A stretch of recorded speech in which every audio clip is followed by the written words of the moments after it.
wenzetu.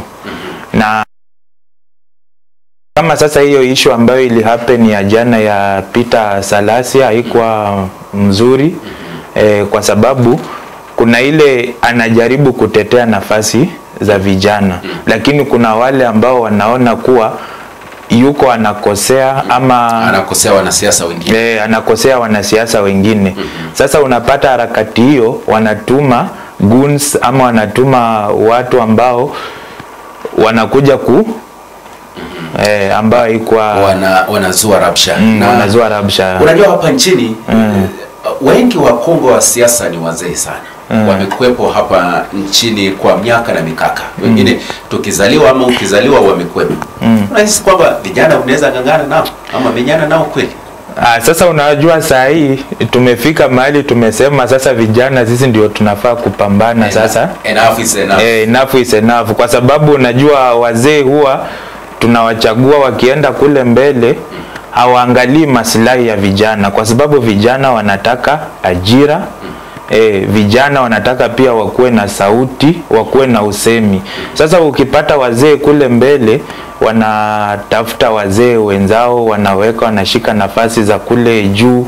Sasa unapata vijana kupata ajira inakuwa ngumu. Wengi wanasema kwamba vijana wanatumika tu na wanasiasa, kwamba mnatumika wakati wa kura, alafu baada ya kura basi mnaachiliwa. Unatafutua wakati wa kura. Unajua ni kweli, kwa sababu hii inaletwa na idleness. Unajua kijana unapokuwa hauna ajira ama hauna kitu ya kujishikilia, utapata kuwa unatumika vibaya na wanasiasa, kwa sababu atakuja atakupea 1000, atakupea 500, atakupea 200 ili utumike vibaya. Baadaye ama atakutumia, akishapata ile benefit ama kitu ambaye alikuwa anataka, atakusahau, ataacha wewe bado utabaki ukingangana na maisha yako. Do you think that is the only option? Sababu kuna vijana wengi, kuna ukosefu wa ajira. Unajua vizuri kwamba vijana wengi hawana kazi hapa nchini. Sasa chao ama kila ambacho watafanya ni kuketi kungoja wa kutumiwa na wanasiasa, wanapewa kitu kidogo basi. Hayo ndio maisha. Unahisi kwamba ni njia gani tunaweza tumia ama njia zipi unahisi kwamba zinafaa kutumiwa na vijana pia wapate ajira? Unajua katika hapa Kenya, ama Kenya ni nchi ambayo imebarikiwa na iko na uwezo wa kubuild companies, kutengeneza ajira za vijana. Ama hata kando na kutengeneza ajira, Kenya inaweza kufund ama kufinance vijana, at least waanze kitu yenye wanaweza grow nayo. Kwa mfano sasa kama Kenya ingetengeneza kitu kama youth na iwaweke katika groups. Ikiwaweka katika groups wakuwe registered, alafu waanze kitu kama poultry business, waanze kama business like kikundi inakaa inasema sisi kama vijana tumeamua tunataka kufungua kitu kama bakery, tunataka kufungua kwanza ufugaji wa kuku, alafu government inakuja ina fund youth, at least wanapata pesa, wana invest, kama ni ukulima, kama ni hiyo ufugaji, kama ni business. Hapo sasa vijana watapata income yenye inakuja ndio ipate kuwainua. Lakini sijui kama unafahamu kwamba hayo masuala ambayo unazungumzia yapo hapa nchini, lakini wanasema kwamba wengi wa wale ambao wamepewa majukumu ya kuangalia maslahi ya vijana, nazungumzia viongozi, kwamba wanapora fedha sana. Viongozi, unajua mtu anapokuwa juu kule, yeye anaangalia maslahi yake yeye peke yake, angalii maslahi ya vijana ama angalii kesho ya vijana itakuwa aje. Yeye akisha ingia pale, yeye ni kuangalia vile maslahi yake yeye na familia yake, na vile ata build mambo na wewe tayari ni kijana kiongozi. Kuna yule atajiuliza ama yule ambaye anakutazama na kusikiza sasa hivi najiuliza, na Bernard anafanya lipi la kuwasaidia vijana? Mimi nimekuja na organization yangu ambayo inaitwa Reject Poverty Initiative. Hii itakuwa at least ndani ya hiyo Reject Poverty Initiative niko na plans ama niko na plan ambayo nimeplan kwa ajili ya kusaidia vijana, kusaidia mama mayatima, kusaidia watoto mayatima, na kuangalia vile tunaweza change at least tutoke katika hii maisha ya kimaskini tuishi maisha ambayo iko sawa. Reject Poverty Initiative, na nataka tueleze kuhusu hili shirika lako ama lile ambalo unafanya. Kubwa ni lipi? Tuambie unafanya hiki na kile ambacho lengo lake kubwa sana ni kusaidia kijana kule Butula. Je, huko kule Butula peke yake ama unazunguka hapa nchini? Kwanza nilisema nianze na nyumbani kwa sababu niliona charity begins at home. So nilikuja nataka kuanzia nyumbani. Na nyumbani katika hii shirika yangu kuna watu kadhaa ambao nimesha already wajengea nyumba vijana ambao hawana nyumba. Nimejenga nyumba. Haya, nimeanza kusupport wamama wajane. Kama sasa hii tuko katika msimu wa kulima. Kupanda, yes. Msimu wa kupanda. On date 29, hii mwezi date 29 pale Bukhalalire, nitakuwa hapo na nitakuwa na mbolea na nitakuwa na mahindi ambayo nitakuwa nagawa kwa mama wajane. Kwa mama wajane. Sasa yule pia kutakuwa na leso na blanketi. Hao ni kina mama. Kina mama na watoto mayatima. Watoto mayatima na vijana. Ni gani ambalo unafanyia vijana? Sio kijana ambaye anasema kwamba yupo pengine amekuwa shuleni, amemaliza kidato cha 4, amemaliza pengine chuo kikuu, yupo. Sasa kijana ambaye amemaliza chuo kikuu ama yuko katika amefika wakati anataka kupambana na maisha yake, niko na program ambayo already niko nayo na ni kwa ajili ya vijana. Na vijana nilisema waunde kitu kama vikundi, waunde groups. Wakishaunda hizo groups, mimi nitakuwa nakuja kwa groups na wauliza wewe ama nyinyi muko na plan gani ama ni kitu gani mnaweza anzisha yenye inaweza wasaidia nyinyi kama vijana. Sasa vijana ndio watakuja na plan yao. Watakuja waseme sisi tumeona tunataka business, na hii business inaweza gharimu kiasi ya pesa fulani, alafu mimi nitakuja nitawafund. Nikiwafund sasa wao wanajipanga na biashara yao.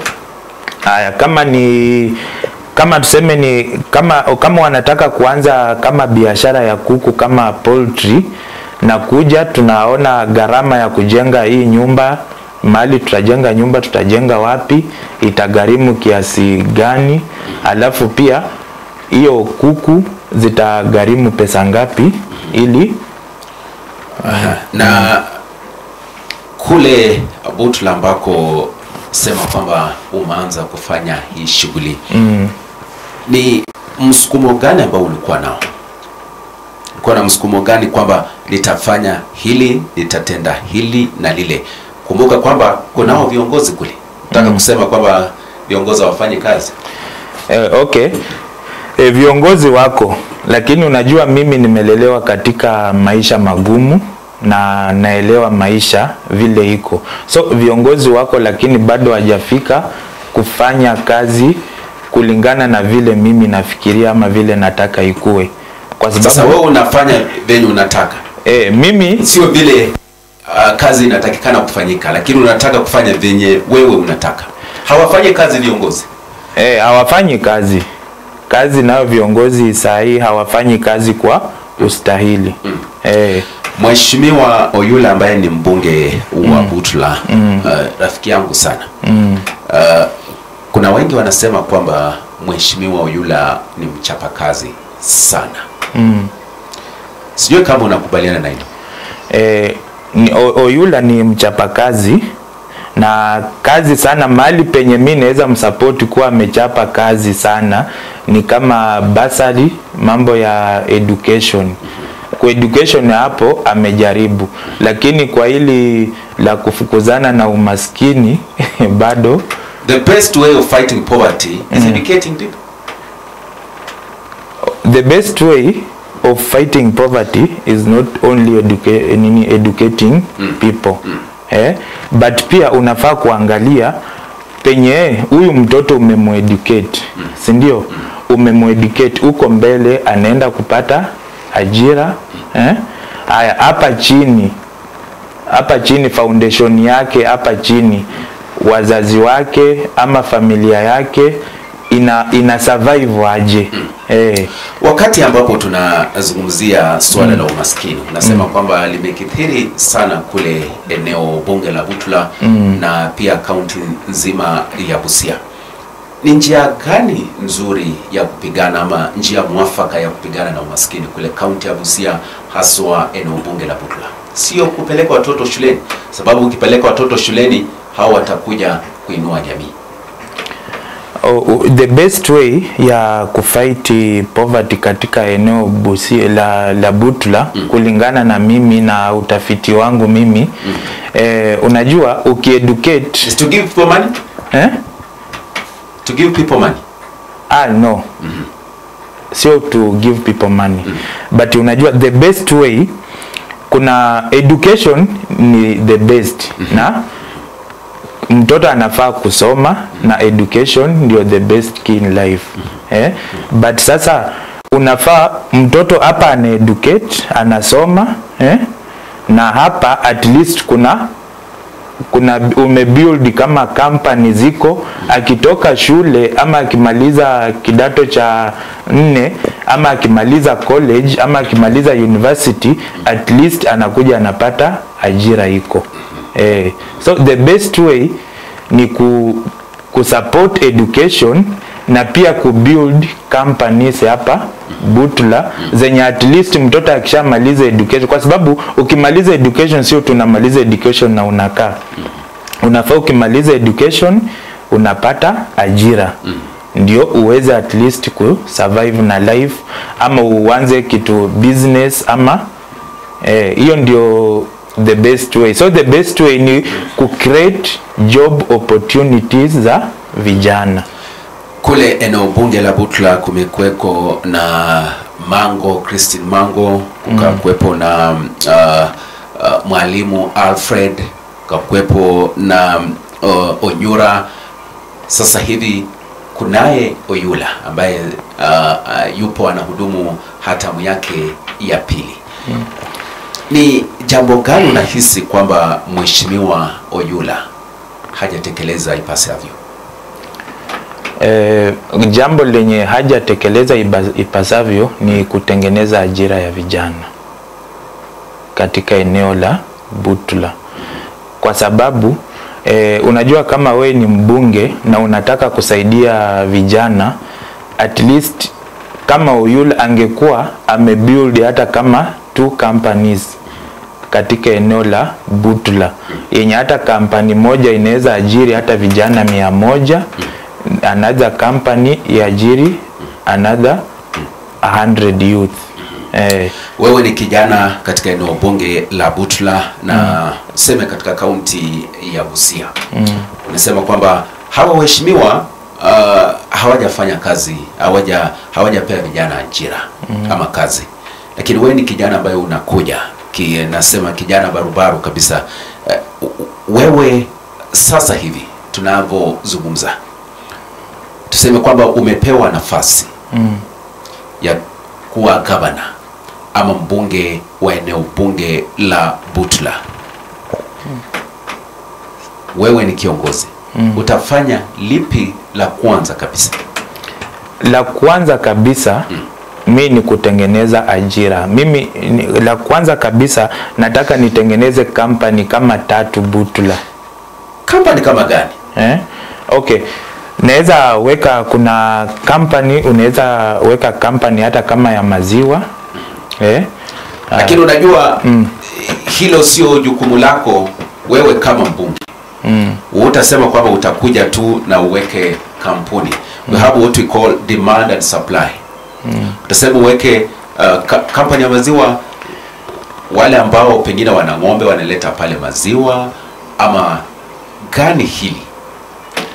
Unaona, kama mbunge sio lazima kuwa si lazima uende na mipangilio ya venye labda serikali imekupanga ama vile county imekupanga.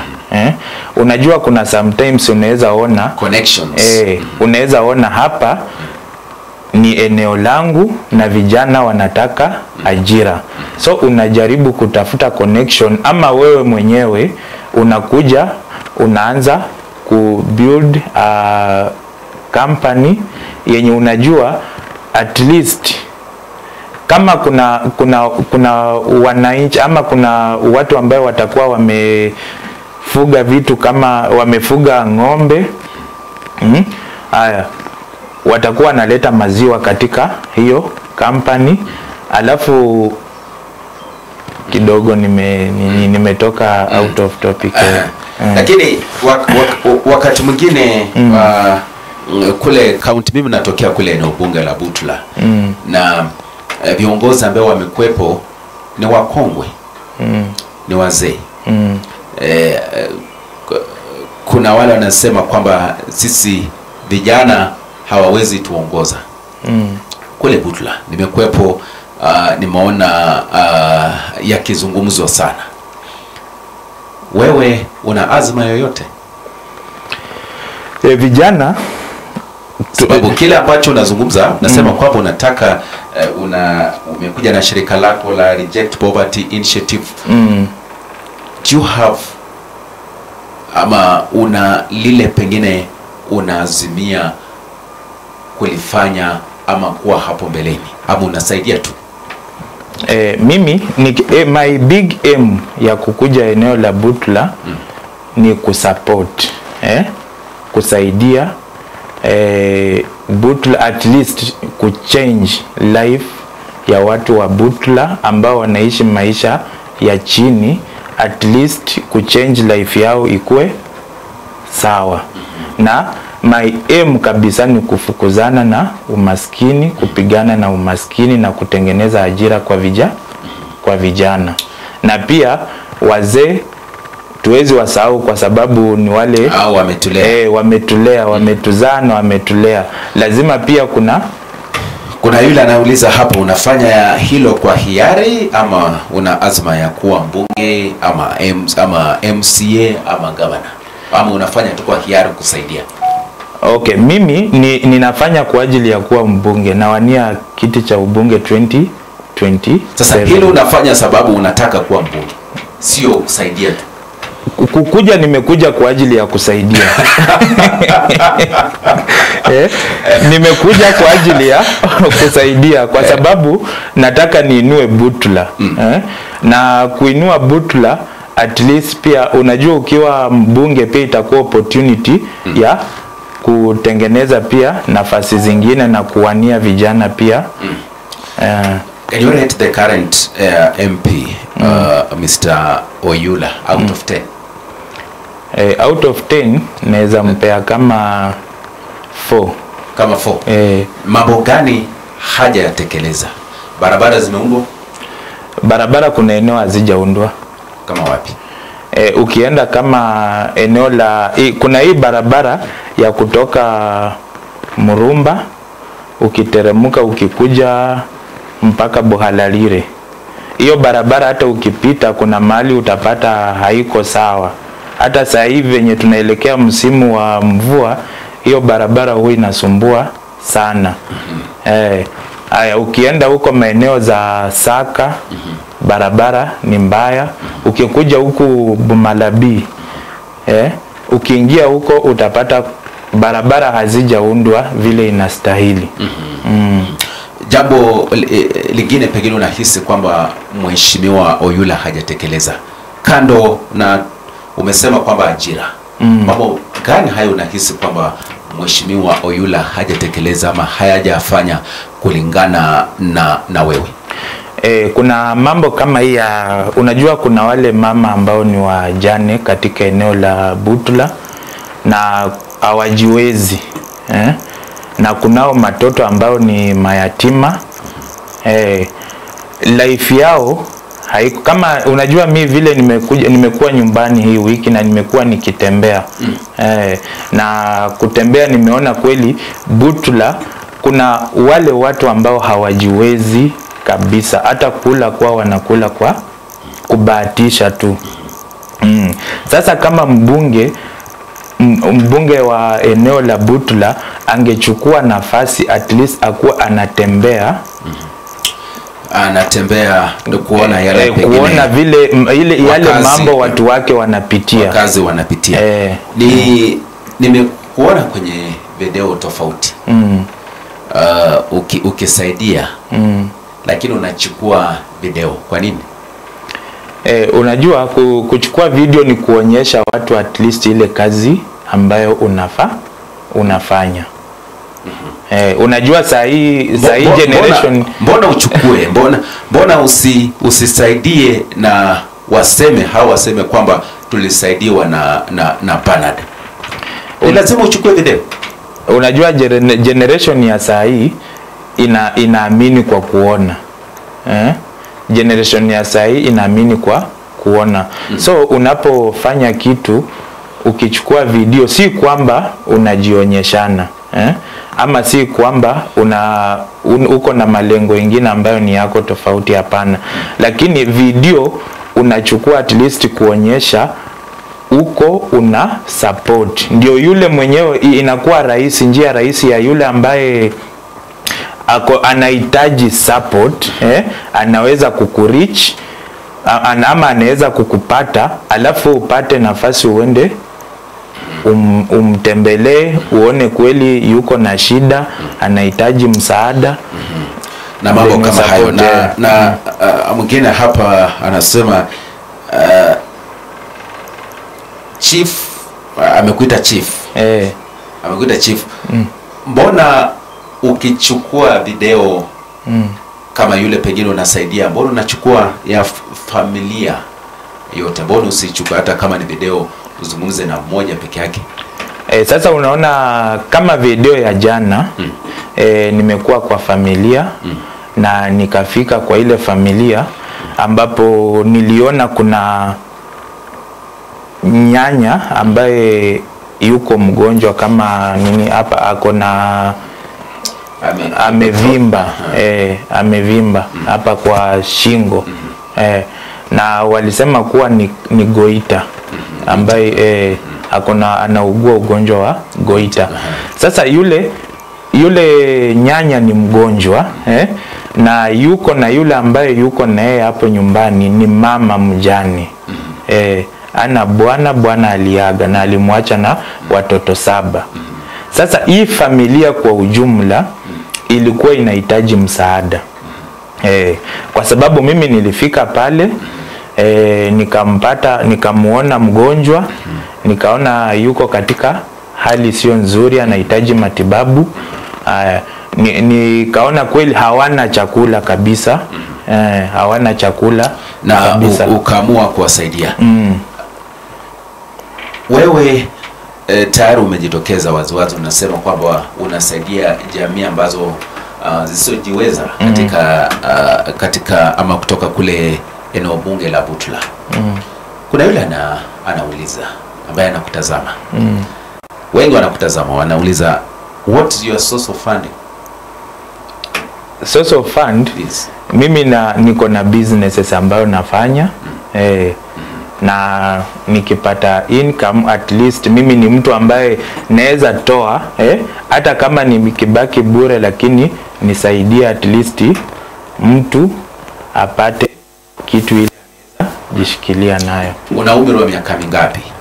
30, naelekea 31. Inaelekea 31. Hapo 30 and 31. Wanasema iweje kwamba kijana mwenye umri wa miaka 30 na moja tayari ana azma ya kuania kiti cha ubunge eneo bunge la Butula, na tayari ameanza kazi ya kusaidia watu wasiojiweza katika jamii?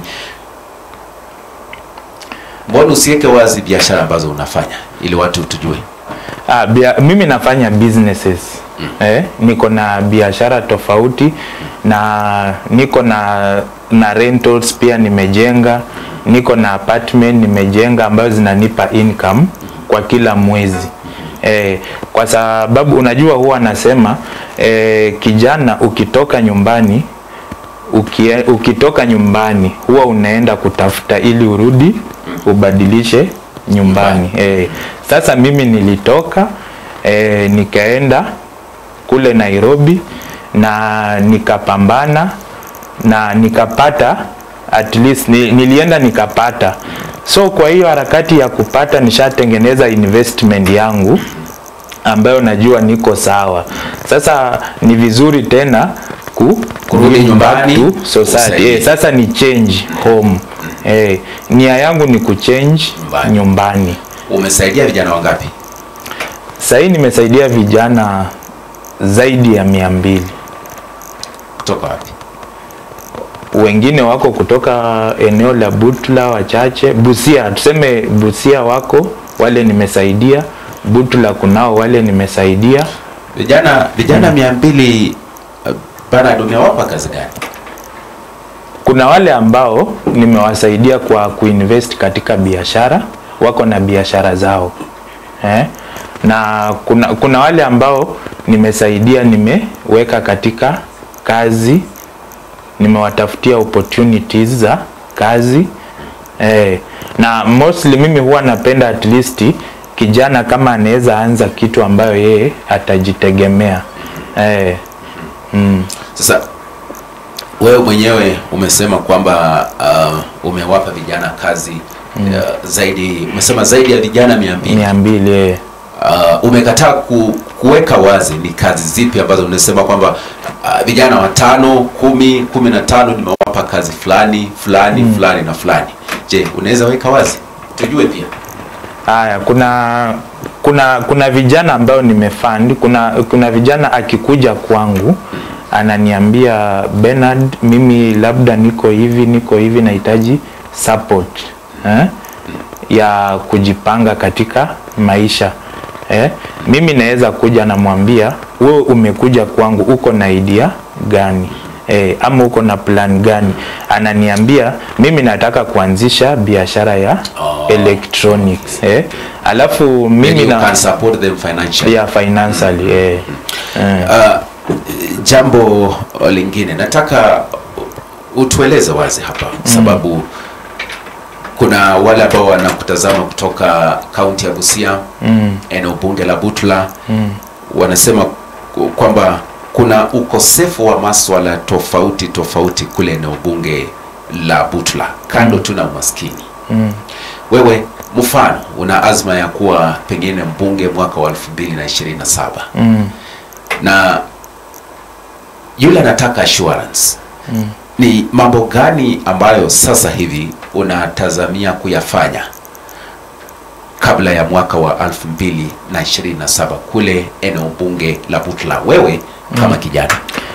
Mimi kama kijana, na hata nilikuwa nishaongea na vijana tayari, nikawaambia mimi aim yangu si kukuja kugawa vijana 100 ama 200 ama 50, kwa sababu nitakuja leo nitakupa 100, kesho utakosa. Sasa mimi ni kijana, ukikuja kwangu, unakuja kwangu unaniambia mimi niko na idea ama nataka kutoka nyumbani at least nijitegemee, niko na idea ya biashara, ama tuko vijana tuko na idea ya kutengeneza kufungua kama hata bakery mimi nakuja na support financially. Na pia niko na kuna companies mbili ambazo nitazisema, lakini kabla tufike hiyo wakati wa 2027 nitakuwa nishatengeneza kampani mbili hapa Butula. Pale Butula. Ama Butula. Kule Butula. Kule Butula. Na kazi ambayo tayari umefanya kule Butula, umezungumzia tayari umefanya mambo mawili matatu. Kuna yule ambaye pengine amekutuma? Hapana. Mimi sijatumwa na mtu. Haujatumwa na mtu? Mimi sijatumwa na mtu. Hisia wengi kuna wale ambao nilikuwa nazungumza nao kutoka kule Butula, have a WhatsApp group. Na nikakutaja. Tuko takriban karibu watu 3,000. Nikakutaja pale na kuna wengine walikuwa wanasema kwamba huyo kijana ametumwa tu pengine kuja kugawanya kura iwapo atasimama. Hapana. Mimi sijatumwa na mtu. Na hakuna mtu ambaye ananifund, hakuna mtu amenituma. Mimi ni kijana ambaye najiamini na mimi nimejitokeza kwa ajili ya kusaidia Butula. Na sio Butula tu. Unataka kuzunguka kaunti nzima? Kote nchini. Kote nchini. Sio okay, unajua mimi sio kwamba nimekuja tu nataka kusupport Butula peke yake, hapana. Na nilikuja kwa sababu niliona, unajua, unaanzia nyumbani. Ukitaka kufanya kitu unaanzia nyumbani. Ukishaanzia nyumbani, na pia Kenya mzima niko tayari ku support. Hunyangu Health Center. Likoaje? Hunyangu Health Center, hata kuna watu ambao nilikutana nao walikuwa na complain about Hunyangu Health Center kwa sababu hakuna madawa. Hakuna madawa, na pia ukienda kutibiwa pale. Hilo ni jukumu la nani? Silo ni jukumu, mbunge ndiye anafaa fuatilie hilo jukumu kuhakikisha kuna madawa pale. Kwa sababu hakuna madawa. Ukienda pale kutubiwa unaandikiwa madawa, unanunua nje. Kwa sababu hakuna madawa pale kwenye hospitali. Kaunti ya Busia inafanyaje kimaendeleo? Kaunti ya Busia kimaendeleo haiko bado. Haiko sawa. Afya? Swala la afya? La afya haliko sawa. Barabara haziko sawa. Jambo gani unahisi kwamba limefanyika vizuri kule kaunti ya Busia? Jambo ambalo limefanyika vizuri pale Busia ni at least Busia hii yenye nimeona kuna change pale Busia town kidogo tu.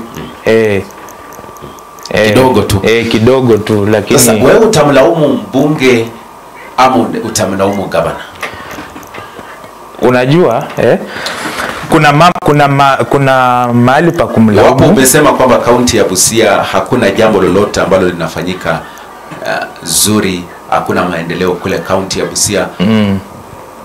Utamlaumu gavana ama utamlaumu mbunge wa Butula? Nitalaumu kuanzia kwa gavana mpaka kwa mbunge. Sasa unataka kusema kwamba viongozi kutoka kaunti ya Busia hawafanyi kazi? Hawafanyi. Kunao wale wamejisacrifice kwa ajili ya vijana wao, wamefanya kazi.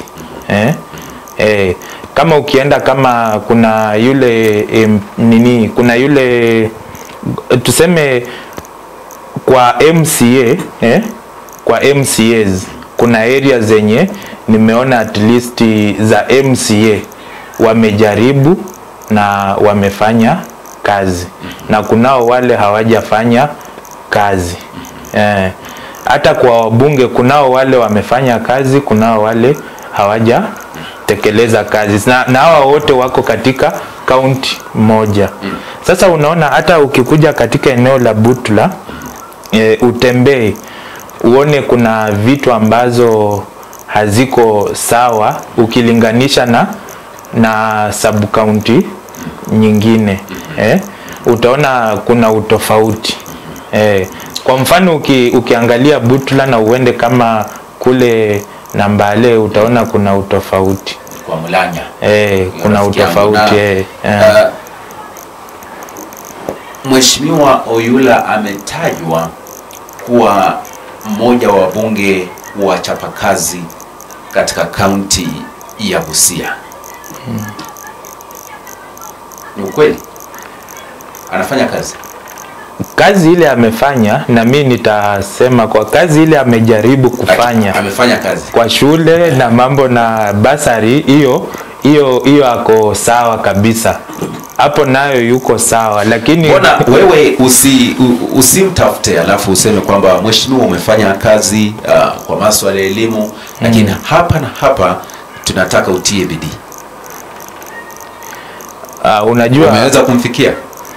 Sijaweza kumfikia, lakini unajua kulingana na hiyo muda ambaye amekuwa katika ubunge, kuna mambo anafaa kuwe ametekeleza. Kuna mambo anafaa kuwe ametekeleza, na saa hii Butula inafaa kuwe iko na change. Je, umeweza kufuatilia masuala ya ushuru? Sababu wanasema kwamba soko la Murumba linatoa ushuru zaidi kuliko soko la Butula na Ogalo. Ni ukweli. Na ushuru inatozwa sana katika soko la Murumba kwa sababu wewe unatokea kule Murumba. Natokea kule Murumba, na biashara zipi ambazo unahisi kwamba wakazi wa Butula kule Murumba, Bumala A, Bumala B, kuna kule Bumutiru, uende kule Shibale, uende kule Buhalarire, uzunguke kule chini Konzo. Je, umeweza kutembelea haya masoko? Nimetembelea. Biashara gani inanoga kule? Biashara ile inanoga katika masoko kuna uzaji tu wa vitu za reja. Wewe ambaye umejitokeza waziwazi kama kijana, kuna yule mama ambaye anakutazama kuangalia, anasema kwamba ni kijana tu, wewe unaweza mwambia nini? Mimi kijana tu haoni chochote, haoni kwamba wewe unaweza msaidia.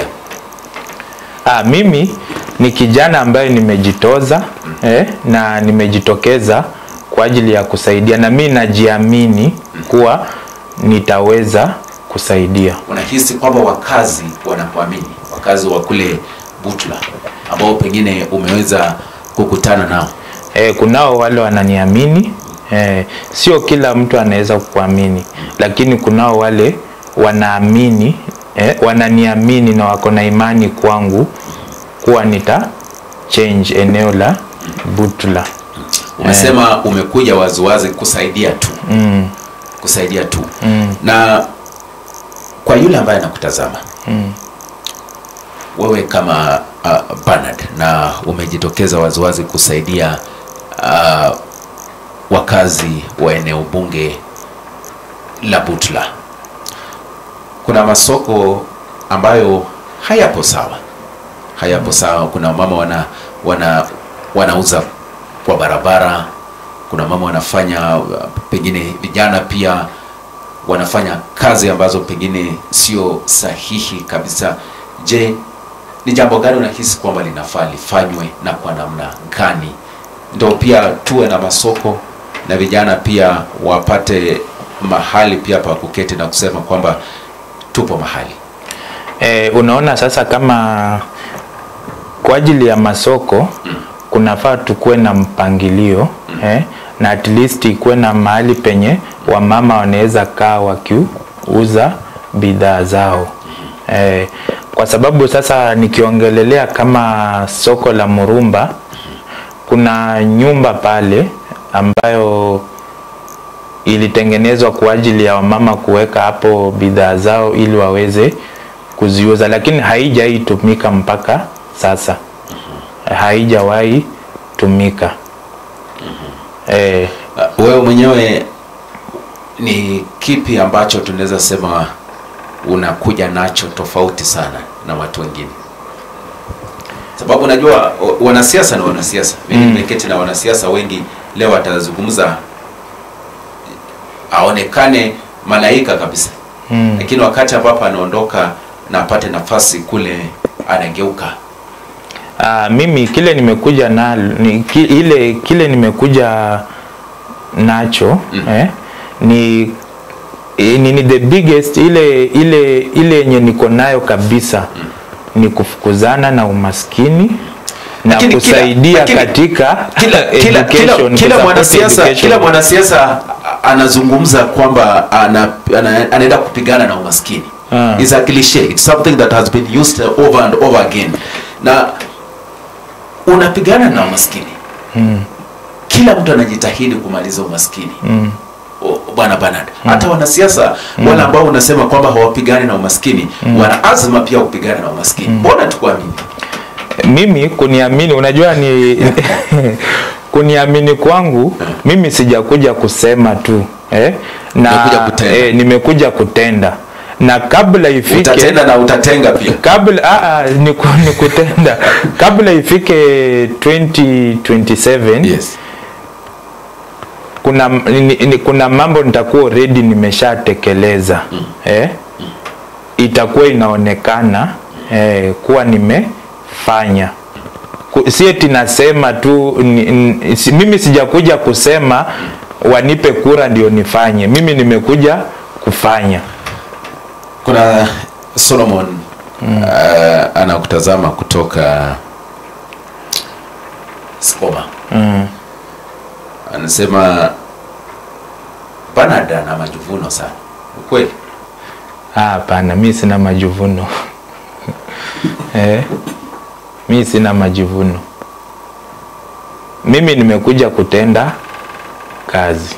Kuna yale sasa unatenda, you've organized for tournaments ambazo zinaendelea. Kusaidia, lengo kubwa ni unasaidia vijana ama ni sababu ya mwaka wa 2027 kwa azma yake? Nimekuja kusupport talent ya vijana. Why are you organizing for tournaments? What the main aim? My main aim for the tournament yes. Ni kusupport talent. Na support talent, football talent. Nataka kusema mheshimiwa yule hafanyi hilo? Okay, mheshimiwa yule anafanya, lakini mimi nimekuja na utofauti kidogo. Tofauti gani? Unajua sababu kama ni mshindi umesema kwamba utampa shilingi 50,000, wa pili umesema kwamba utampa 30,000, wa tatu 20,000. I have all the statistics kila mahali. Ni what are you doing different? Nini ambalo unafanya? Ni tofauti kwa sababu hata ukiangalia hapo kuna utofauti mkubwa sana, kwa sababu mimi nilikuja niko na uniform ambayo nitabaia kila timu, ambayo hata iko sahi iko ina printiwa, wanafanya printing, nilishanunua tayari. Na nitakuwa nagawa uniform kwa kila timu. Kila mchezaji, kila timu. Lengo lako unasema kwamba unataka kukuza vipaji vya vijana. Wala ambao watashinda ndio utawapa pesa shilingi 50,000, alafu wala ambao tuseme they have real talent ulinukuliwa ukisema kwamba 2, 3, 4 ambao watacheza vizuri, unao marafiki, unao wale ambao wanaweza wasaidia wasonge mbele. Watasonga wapi na ni wapi? Kuna unaona katika hiyo video nilisema ya kwamba hiyo siku ya final kuna wale marafiki wangu ambao nitatembea nao. Mimi ni mtu ambaye niko na marafiki. In fact siangalii video, ni yale ambayo watu tulipata wakati kupitia na pia kuna wale ambao tuliweza kuzungumza nao. Ni yale ambayo unaona katika hii tournament ambayo nimeiandaa itacheza final itacheza tarehe 29 ambayo ni Jumamosi hii ya wiki hii. Na nilisema ya kwamba kila timu nitakuwa naipea uniform. Hapo umezungumza lakini unakuza vipaji sivyo? Hao vijana wataenda wapi baada ya tournament? Baada ya tournament kuna zile timu kule hapa Kenya. Ziko timu sitazitaja kwa sababu kunao marafiki wangu ambao wako na timu, na hiyo timu huwa inacheza, na ukijisajili katika hiyo timu unalipwa. Timu gani zile ambazo zinacheza Kenya Premier League, kina Gor Mahia, FC Leopards? Hizo tu. Una uhakika? Nina uhakika. Kwa hivyo wakati ambapo kutapigwa finali, wale vijana ambao pengine wana talanta kabisa ambazo nasema kwamba zinafaa zikuzwe, watapata nafasi kule? Kunao wawili ama watatu, hiyo nilisema, niliashua kwa sababu unanipa nafasi ya kufuatilia. Mimi nakupa nafasi ufuatilie. Katika hilo wale vijana wawili ama watatu wale watakuwa wachezaji bora, wale watacheza vizuri na wana kipaji cha mpira. Lengo lako kubwa ni kusaidia vijana peke yao? Hapana. Sio vijana peke yao. Katika talent kuna talent tofauti.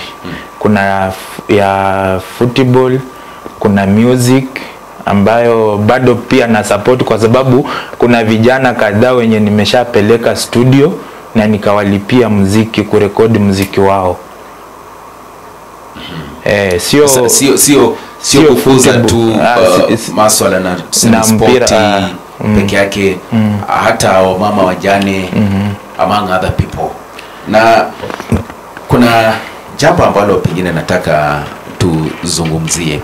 Kuna yule kijana ambaye anakutazama sasa hivi na anakuangalia, anasema hata huyu jamaa mimi namshinda miaka, lakini amekosa matumaini kabisa, sema kwamba hapa Butula mimi sijui nitafanya nini. Wewe unaweza mwambia nini? Kukosa matumaini kwa maisha ama amekosa hata kuna yule anasema hata hana nia. Amekosa. Kuna wale wameenda shule wamehitimu lakini hawana mahali pa kuanzia. Wapo tu wale wameketi, hawana chochote, hawana lolote. Na mimi ndio nimekuja sasa kwa ajili ya vijana kama hao, kwa sababu ufai kukata tamaa ya maisha ama matumaini ya maisha, kwa sababu how are these people going to reach you? Mimi niko open, my number iko open.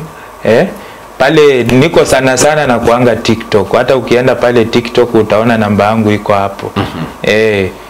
Ukiona namba yangu iko hapo, na mimi ukini reach kama unahitaji support yangu, mimi nikikuja niangalie kweli unahitaji support, mimi nitakusaidia. Swali lingine. Do you call people money? No. Wewe hii kazi ambayo unaifanya, umesema kwamba una biashara zako. Hauibii mtu yeyote. Mimi siibii mtu yeyote. Wewe unajiita kijana mdogo mwenye pesa nyingi. Kijana mdogo mwenye pesa mingi ni kwa sababu nimesema mimi nilitoka nyumbani kwenda kutafuta, na kwa ile harakati ya kwenda kutafuta nilipata. Ulipata pesa nyingi? Nilipata pesa nyingi. Sasa hizi pesa nyingi lazima ugawe pia. Ugawe pia kwa wananchi at least. Ama pia wao ni wape akili ya kutafuta pesa. Ninaye rafiki yangu ambaye ni MCA wa King'andole. Sijui kama unamfahamu. wa Kingandole Ogoch rafiki yangu sana ananiambia anakutazama lakini ameuliza swali moja hapa, anasema Bernard, una uhakika kwamba kile ambacho unazungumza utatenda? Nina uhakika nitatenda, kwa sababu mimi najiamini nitatenda. Nishatoka na ni lazima nitende. Umesema umesaidia zaidi ya vijana 200 kule umesema Busia County ama eneo bunge la Butula? Butula, Busia, okay, ni vijana ambao ni kote nchini. Wale ambao wameweza kunifikia. Umeweza kusaidia kule Butula? Wako. Butula wako. Shida gani kubwa ya viongozi kutoka eneo bunge la Butula na kaunti ya Busia? Nazungumzia governor, MCAs and MPs. Shida kubwa ni gani? Shida kubwa katika hawa viongozi ni wakati wale wanataka kura, ama wakati wanataka sasa wananchi ndio wanajisongesha karibu na wao,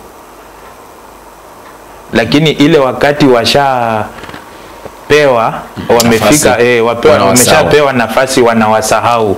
Sasa unapata hata akipita anapita kwa kujificha, viozi kwa juu nini, alafu ile wakati ambao sasa alikuwa anahitaji support alikuwa anatembea nao, wana visit, wanaenda kwa matanga, wanaita mikutano, lakini akishapewa nafasi anawasahau hawa vijana hapa, hawa vijana ama wamama ama wazee ambao walimpigia kura. Shida ya viongozi ni kusahau. Kusahau. Unajua ukikuja hapa, ukikuja unahitaji msaada, ukipewa msaada ni vizuri unakumbuka. Unakumbuka, unarudi, unaangalia huyu ambaye alinisaidia yuko aje. Ni mambo gani unahisi kwamba yanahujumu maendeleo kule county, kule eneo bunge la Butula? Nani anahujumu maendeleo? Umesema kwamba jambo ambalo limefanywa kubwa sana ni masuala ya elimu, mengine hayafanywi. Nani anahujumu maendeleo? Nani anafanya hakuna maendeleo kule Butula? Kuna kizuizi, lazima kuwe na kizuizi. Unajua kizuizi siwezi jua ni nini, lakini kwa sababu kama ni funds huwa zinatoka. Funds huwa zinatoka za mashinani ama za kujenga, kutengeneza maji, mambo na stima. Kuna eneo hazina maji, kuna eneo hazina stima. Kama wapi?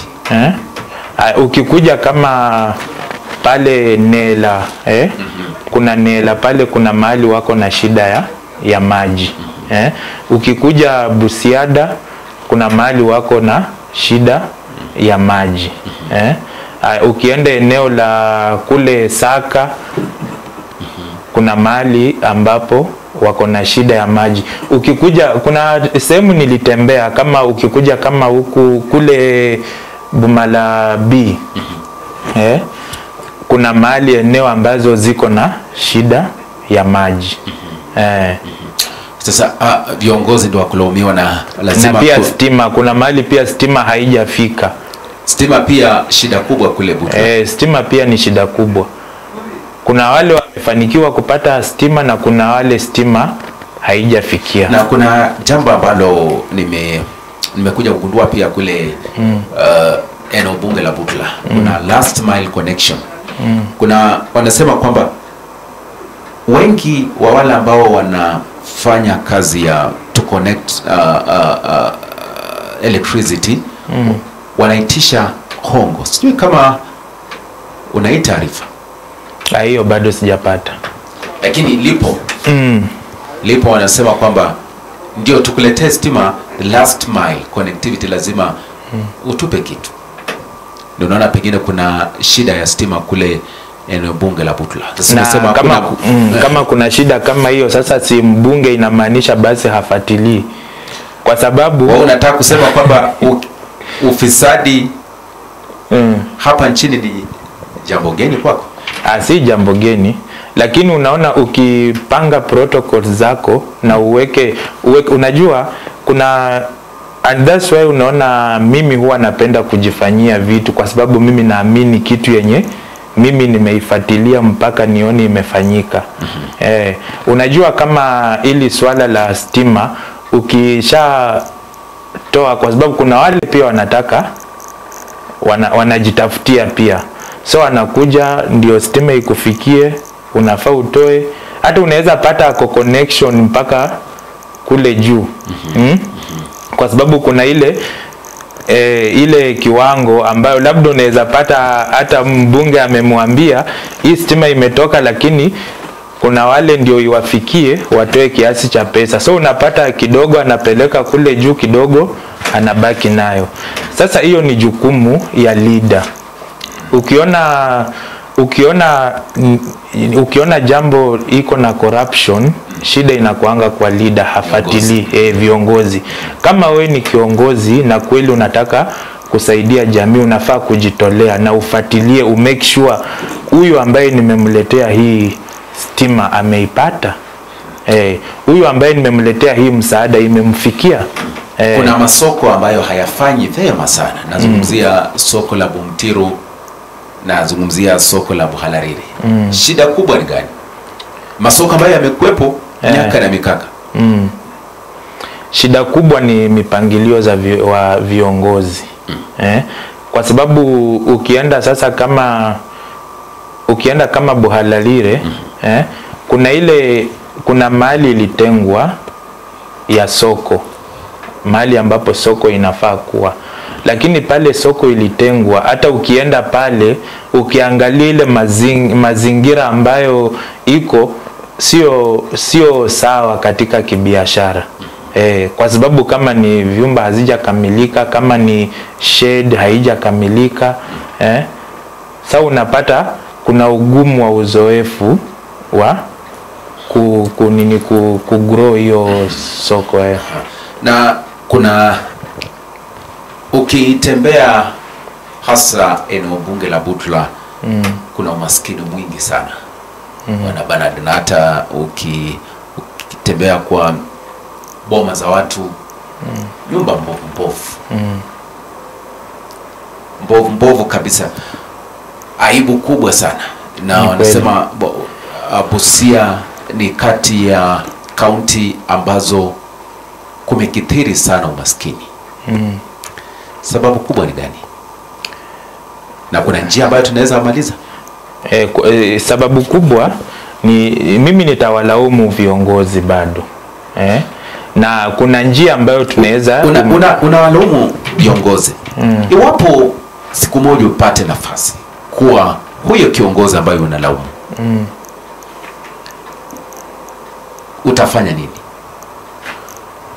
Sija kupata vizuri. Iwapo utapata nafasi kuwa huyo kiongozi ama hao kiongozi ambao unalaumu sana, umelaumu viongozi katika kila jambo, upate nafasi ya kuwa huyo kiongozi, na mambo kama haya bado yaendelee. Mambo kama mimi nikiwa kiongozi, mimi siwezi kubali mambo kama hayo yaendelee. Ni kwa sababu sasa mimi mwenyewe kama sasa kabla hiyo issue ambayo umeongelea ya manyumba ziko mbovu, mimi na hii nikisha launch hii organization nishapanga, na mimi nakwambia utafuatilia, kwa katika eneo la Butula, you are yet to launch. Kwa eneo la Butula kuna ward 7. Kwa hizo ward 7 mimi kila wiki nitakuwa najenga ya mtu nyumba kila ward. Kwa mwezi nitakuwa najenga nyumba 4. Nyumba 4. Kwa wale wako na nyumba mbovu nishapanga nitakuwa nanunua mabati 25, na garamia nanunua miti, na ninunua msumari, mpaka fundi, mpaka nakuja na vijana wa kuboma. Na hiyo ni kutoka kwa mfuko wako? Kutoka kwa mfuko wangu. Na hilo ni kusaidia tu? Ni kusaidia. na kwa kila wiki, na utafuatilia kila wiki nitakuwa najenga nyumba moja. Okay. Someone is asking here. Ask Chief Bernard to tell us clearly his source of income. Lakini ulikuwa umezungumzia hilo jambo. Ulikuwa umezungumzia hilo jambo, na kuna mwingine hapa pia anauliza Chief Bernard,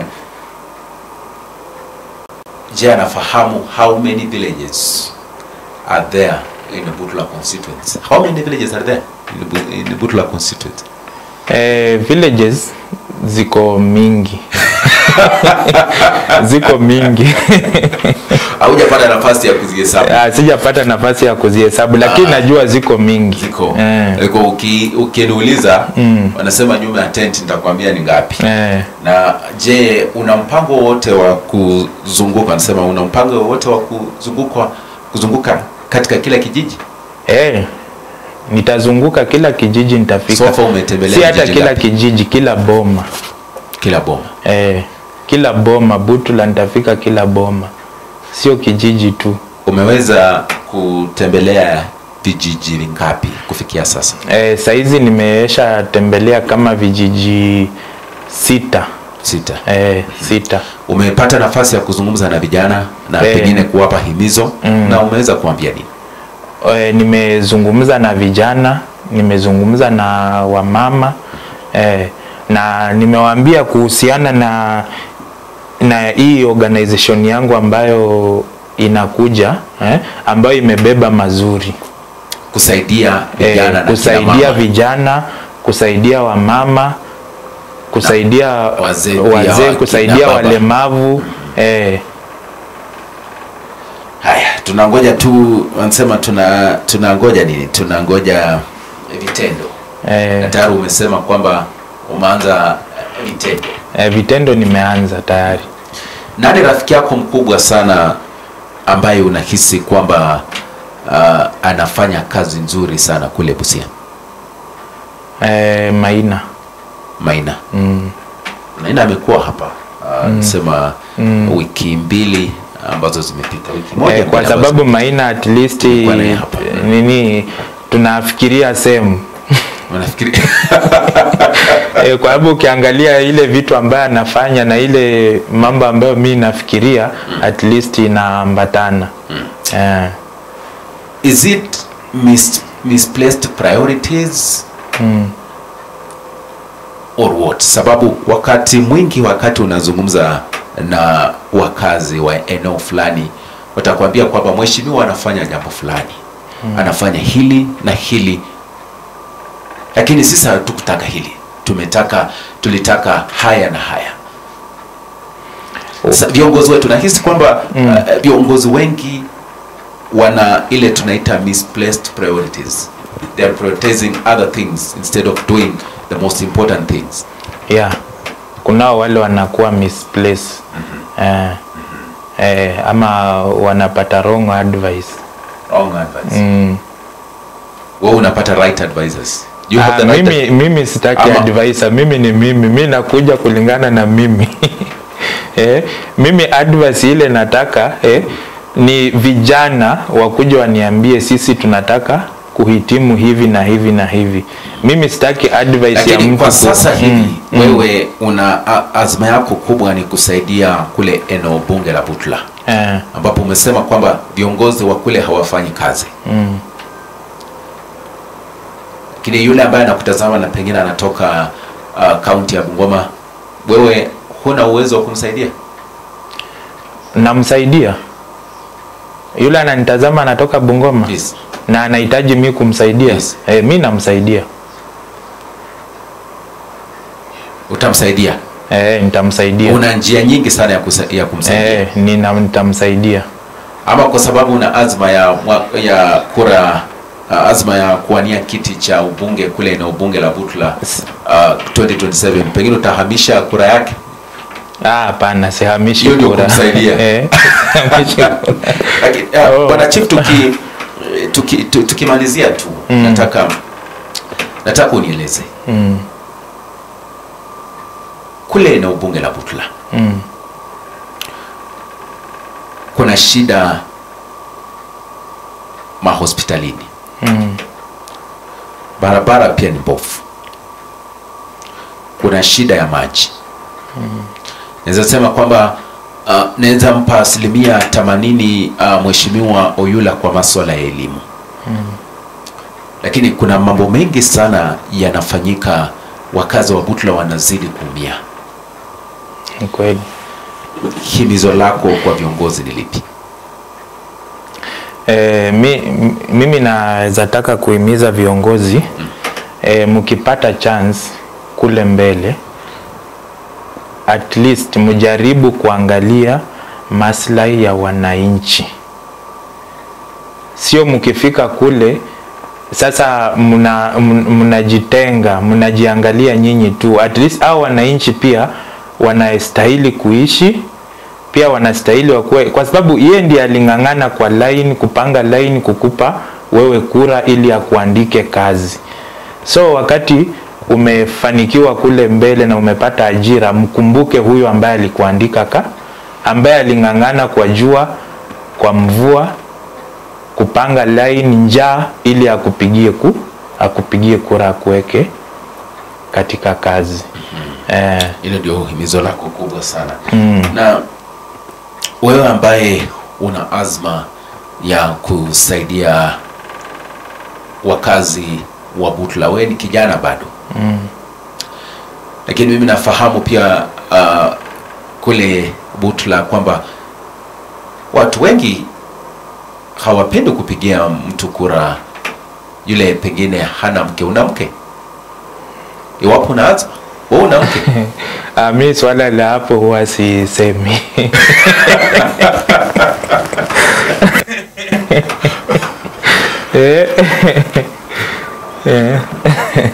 Iwapo una azma pengine mwaka 2027 kuwa mbunge wa Butula,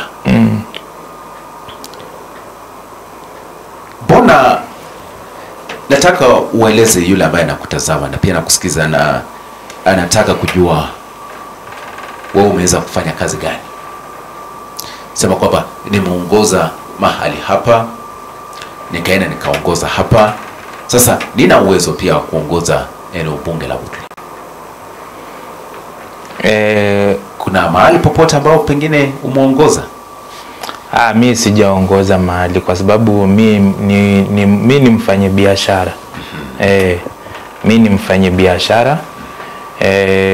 Lakini katika kuongoza vijana kuna mahali nimeongoza, lakini sio huku, ni kule Nairobi. Kuna mahali naongoza.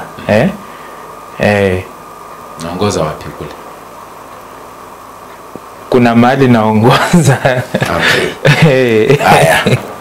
Sawa. Na naona muda ukielekea kutamatika. Bernard, kule Butula kuna yule atauliza swali tu na anasema, what different thing are you bringing?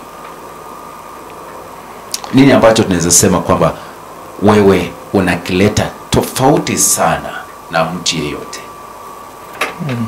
Tofauti sana na mtu yoyote ni kubadilisha maisha ya vijana, ya mama wajane na wale ambao wanahitaji support.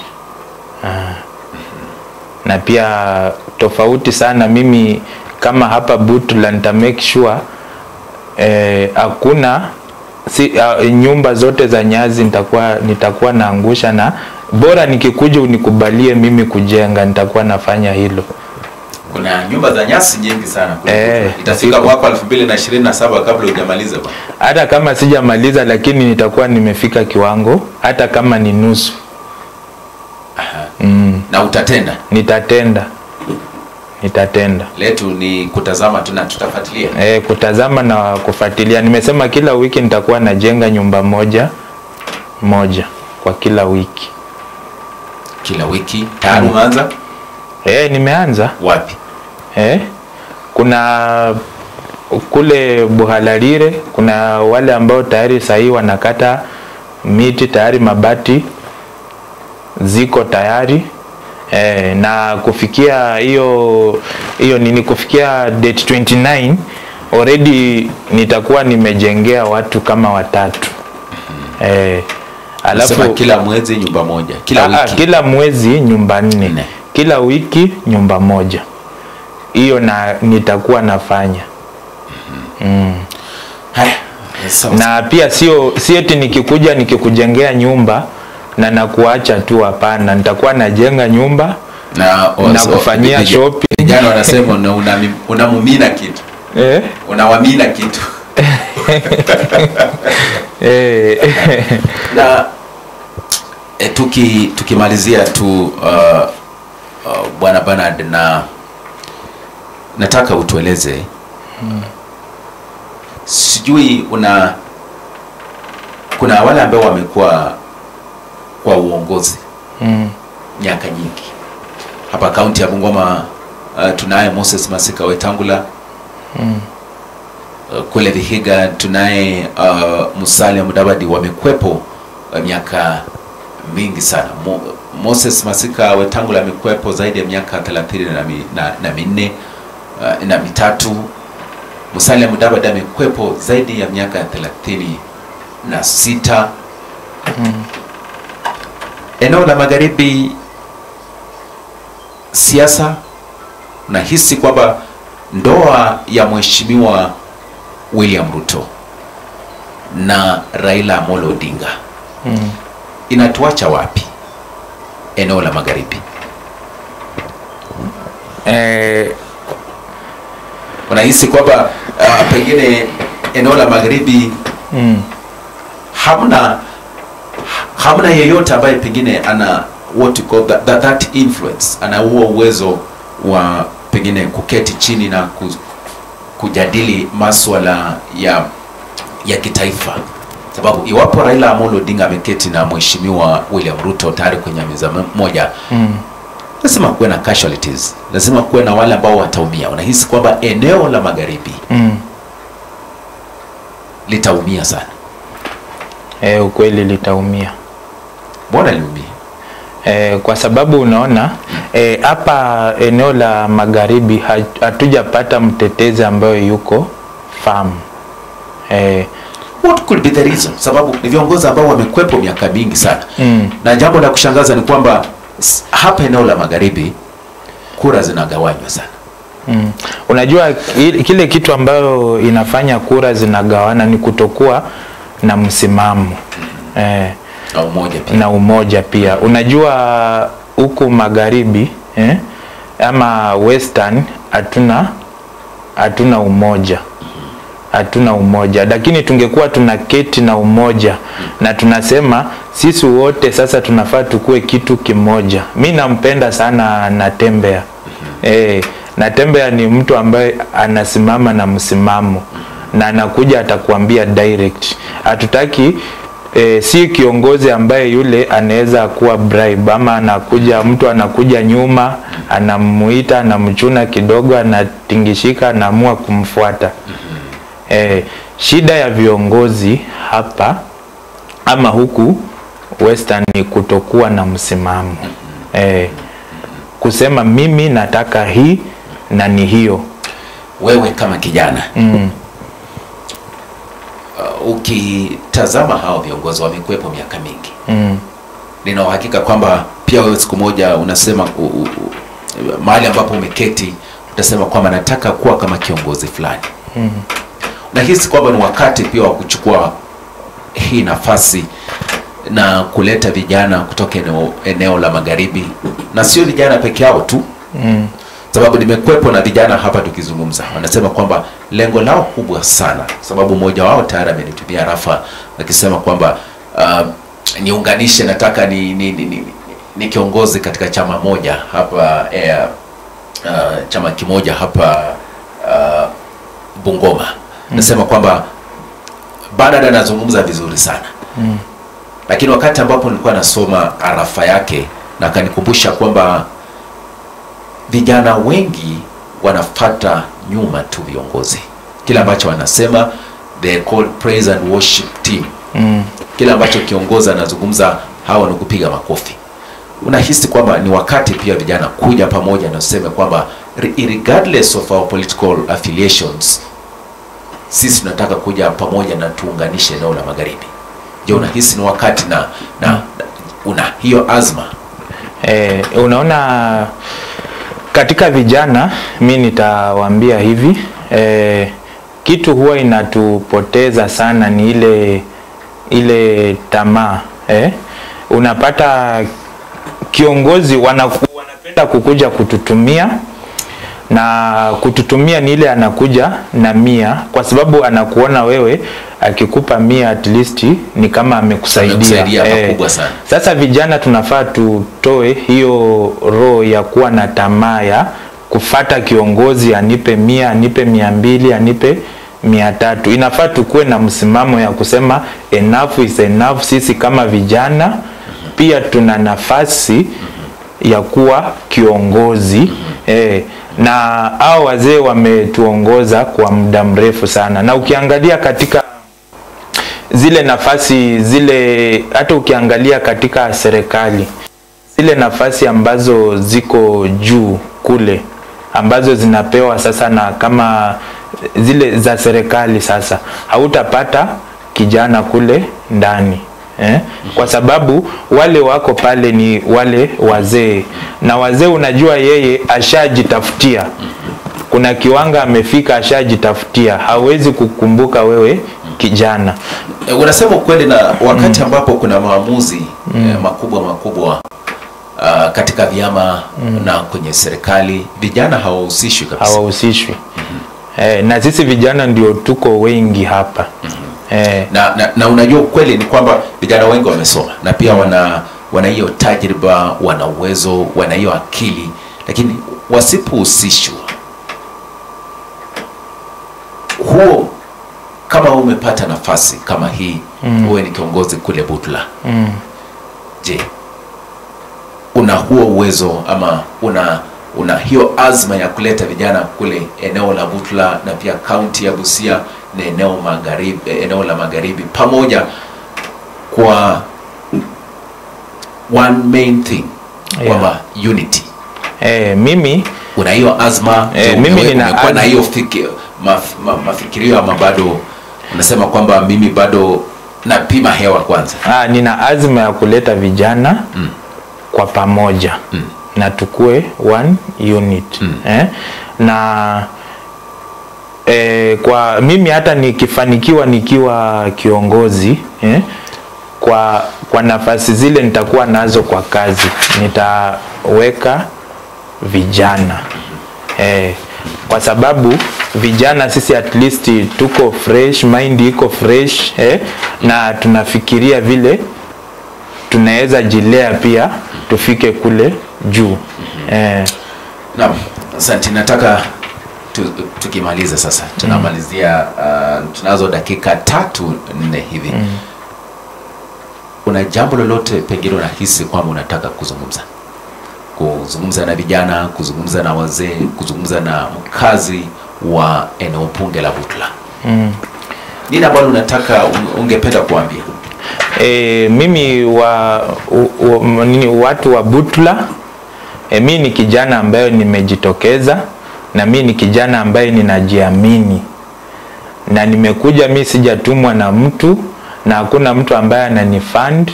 Mimi nimekuja kama mimi, na nimekuja kwa ajili ya kupigana na umaskini, na nimekuja kwa ajili ya kuchange Butula kwa kilimo, kwa biashara na kwa ajira, na opportunities kwa vijana kwa ajili ya ajira, na pia kusupport talents na mambo mengine mengi. Naam, asante sana. Wanasema kwamba vijana wengi hawana nidhamu. Ni ukweli kwamba hawaheshimu wale ambao wamekuepo miaka mingi? Vijana wana nidhamu. Vijana wana nidhamu, lakini sasa unajua kijana ukimchokoza kidogo labda ukienda against, unajua vijana pia inafika mahali sisi tunachoka. Kwa sababu wewe umeng'ang'ana, umepigania huyu mtu apate nafasi, akifika pale anakusahau.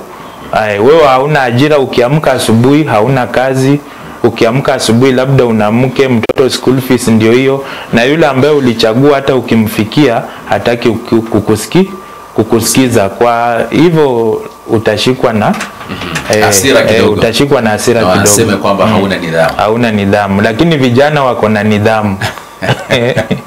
Na asante sana bwana Bernard Wesonga Ochieng. Kuitikia mwito wetu kuja katika studio zetu za West TV. Najua kwamba utapeleka salamu kule eneo bunge la Butula. Mimi natoka kule Bumutiru Sieywe. Ukitembea kule wakati wa kule nitakuja. Mambo sio mazuri sana. Mimi na make sure kila mahali napita barabara mbovu kabisa. Vijana wanavuta bangi. Mambo mengi yanafanya. Ukipata nafasi tembelea kule pia, uzungumze na vijana na mama na pia wazee wa Bomu, usiwasahau. Asante. Huko nitafika. Utafika. Asante sana mpenzi mtazamaji kuwa nasi katika West TV Staftahi kuanzia mida ya saa 1 asubuhi. Asante sana mgeni wangu Bernard Wesonga Ochieng. Nina uhakika kwamba nikikuita tena wakati mwingine utaitika. Nitaitika, nitakuja. Asante mtazamaji. Mimi najulikana kama Felix Okubasu. Mwelekezi wangu amekuwa ni Kelvin Kibet. Kuwa na mchana mwema.